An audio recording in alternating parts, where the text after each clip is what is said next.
person, what immediately comes to mind? You can yell it out. Anything? CPR. Yeah. Okay. Well, when I think of things that can save a person, I think of things like Advil, can save people from migraines, et cetera, et cetera. So, but back in the day, there were a lot of different ideas as to what could save a people or a whole race.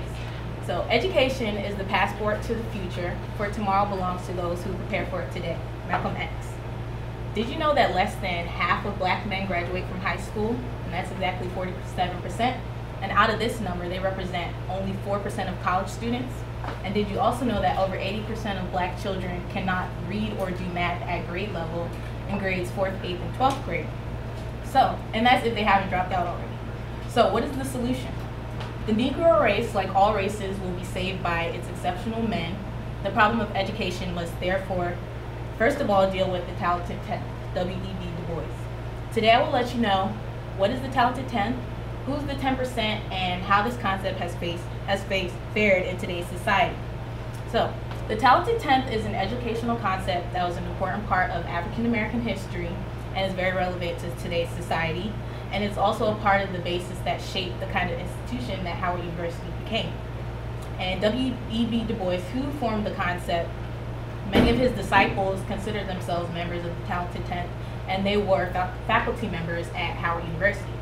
I'm credible because even though I'm a woman, I'm a product of Howard University, which was a proponent and a staunch supporter of this concept. So, you may be wondering, what is the talented 10th? So, in September 1903, W.E.B. Du Bois published his essay entitled The Talented 10th, and it addressed many educational problems and solutions that he saw among the Negro race. But the phrase was originated in 1896 by Reverend Henry Lyman Morehouse, for whom Morehouse College was named after, and he was a white northerner who was a part of a group who had the goal of establishing black colleges to train teachers and elites.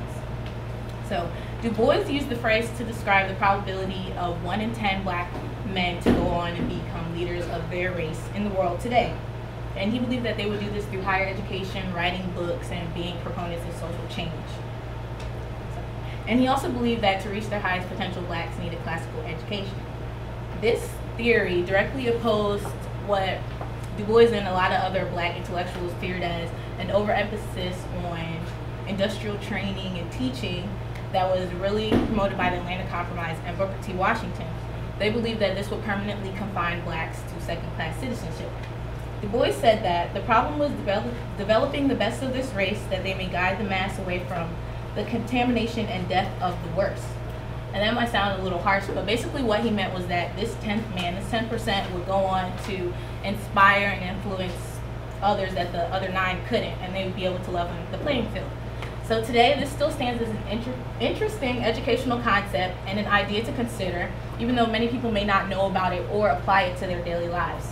The talented 10th is a very controversial theory during a time when African Americans were trying to succeed and be equal. And today I told you what the talented 10th is, who the 10% are, and how the idea stands today. Now I hope that you all have gained a little bit more insight into your university's history and a theory that pioneered during a crucial time in our past. Thank you.